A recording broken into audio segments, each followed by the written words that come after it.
সমস্ত দেবতাদেরও দেবতা হচ্ছেন শিব মহাদেব, দেবাদিদেব, দেব আদি দেব মহাদেব।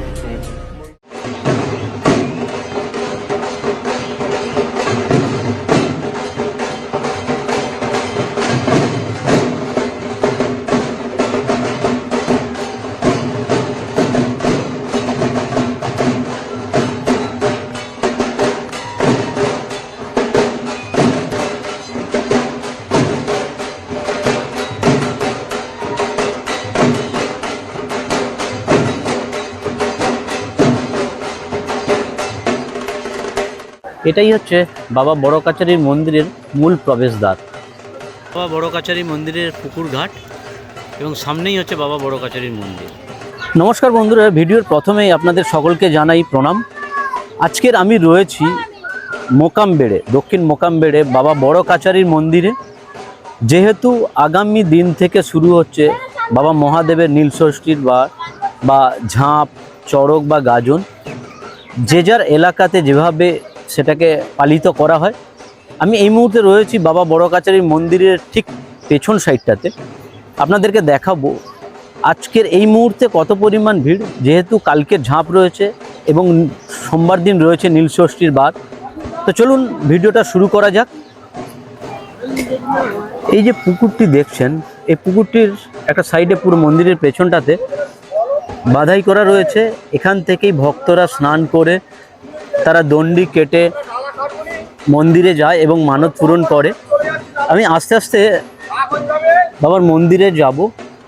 এই মুহূর্তে পুরোটা ঘেরা রয়েছে, কারণ যেহেতু চৈত্র মাস, গরমও ভীষণ, তো যার কারণে ভক্তদের যাতে কোনো অসুবিধা না হয় তার জন্য পুরো প্যান্ডেল করা রয়েছে। মন্দিরটাকে পুরোপুরি খোলা দেখানো সম্ভব হচ্ছে না, সেটা ড্রোন ভিডিও কিছুটা থাকবে, সেই ড্রোন ভিডিওর মাধ্যমে আপনারা দেখবেন। আমি আস্তে আস্তে মন্দিরের দিকে যাব।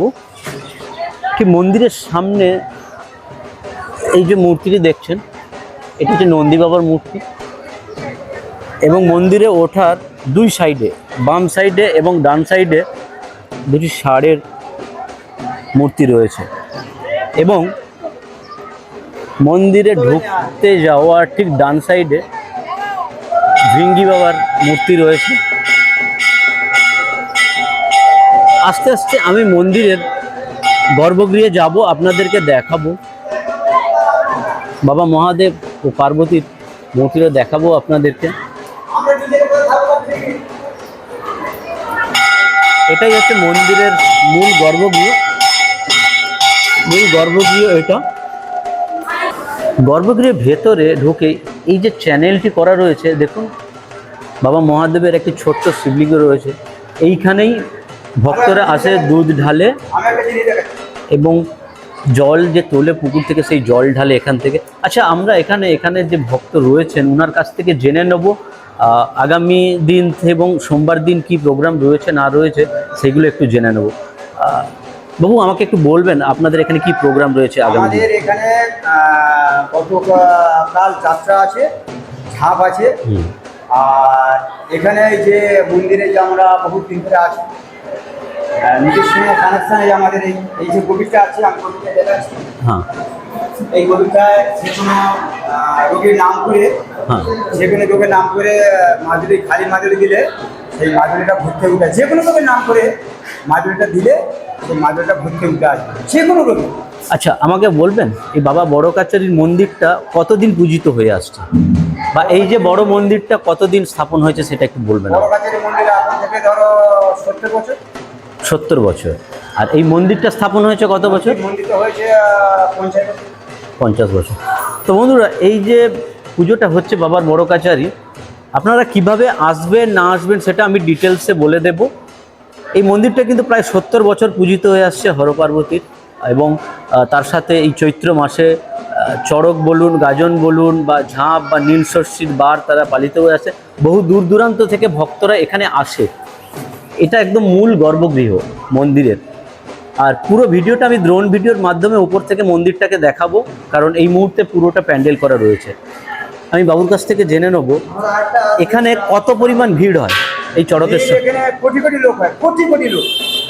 বহুত দিন ধরে এই যে মেলা আজ 50 বছর ধরে এরকম এত হয় লোক হয় যে সে লোক আমরা জায়গা যাবো তো জায়গা নেই, এত পরিমাণে জায়গা হয়। এখান থেকে 3 কিলোমিটার অব্দি গাড়ি লাইন করে, 3 কিলোমিটার গাড়ি লাইন করে।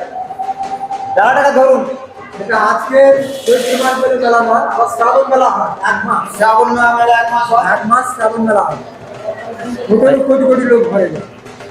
আচ্ছা, এবারে আমি দেখাবো মন্দিরের সামনে যে নাট মন্দিরটা রয়েছে বর্তমানে কি পরিস্থিতি সেটা আপনাদের দেখাবো, এবং তাছাড়াও মানতকারীরা যারা মানত করে ছোট ছোট বিগ্রহ প্রদান করে সেই জায়গাগুলোও আপনার খুব পুরো ঘুরে দেখাবো, এবং সামনে যে দোকানগুলো রয়েছে সেগুলোও আপনাদেরকে দেখাবো।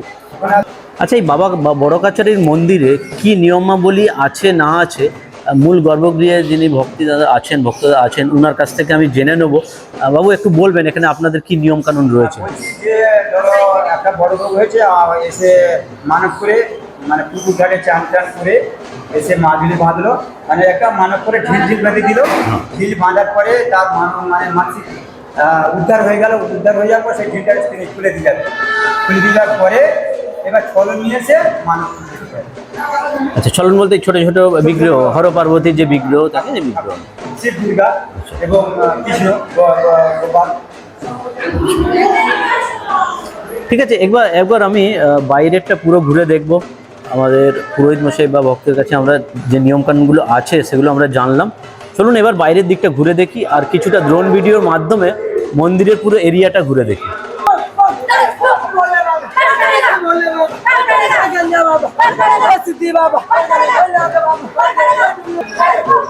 এটা হচ্ছে মন্দিরের একদম সামনে, এবং তার ঠিক অপোজিটে এই যে জায়গাটা রয়েছে এটা হচ্ছে নাট মন্দির বা প্রেক্ষাগৃহ।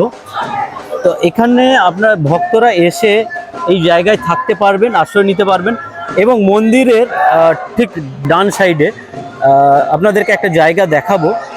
সেই জায়গাগুলোতে মানতকারীরা তাদের মানত পূরণের জন্য ছলন আনে বা ছোট ছোট বিগ্রহ আনে হর পার্বতীর। দেখুন কত পরিমাণ বিগ্রহ রয়েছে এই মুহূর্তে। এটা কেবলমাত্র গতদিন এবং আজকের আসা ছলন। আগামী দিন থেকে এই জায়গাগুলো বিন্দুমাত্র ফাঁকা থাকবে না। এই ছলনে বা হর পার্বতীর বিগ্রহে এই পুরো জায়গাগুলো ভর্তি হয়ে যাবে।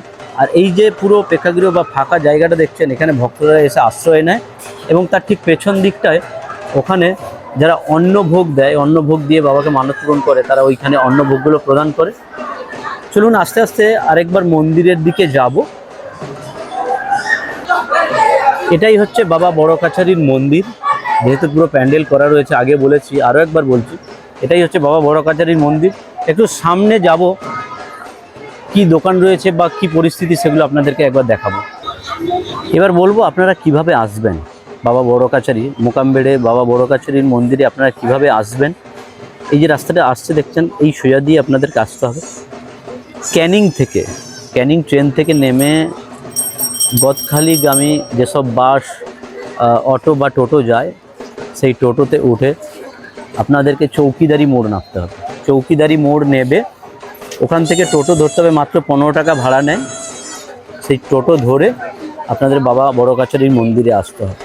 আচ্ছা, এই মন্দিরের সামনেগুলো দেখেন, দোকানগুলো রয়েছে। এখানে বাবাকে ডালা দেওয়ার বা প্রসাদ দেওয়ার সেই প্রসাদ সামগ্রী রয়েছে, বা হাতের ডোর থেকে শুরু করে সব কিছু এখানে রয়েছে। ছোট ছোট ঘর রয়েছে মাটির। এই সামনেই দোকানগুলো রয়েছে। আপনাদেরকে বারবার বলবো আপনারা আসবেন, এখানে কোটি কোটি লোক হয়। শ্রাবণ মাসেও মেলা বসে, এবং এই চৈত্রের চড়ক গাজনের সময়ও বহু দূর দূরান্ত থেকে মানুষজন এখানে আসে। আপনারা সাবধানতা বজায় রেখে এখানে আসবেন, নিজেদের জিনিসপত্র সামগ্রী সব কিছু সাবধানে রাখবেন। এই অংশটা হচ্ছে মন্দিরের চারধারের অংশ, পুরোটাই রোদ্দুরের জন্য ঘেরা রয়েছে। চলুন এবার ড্রোন ভিডিওর মাধ্যমে দেখে নিই পুরো জায়গাটা কেমন লাগছে এই মুহূর্তে। আধার জামি একাই আমি খুঁজি গো তোমার।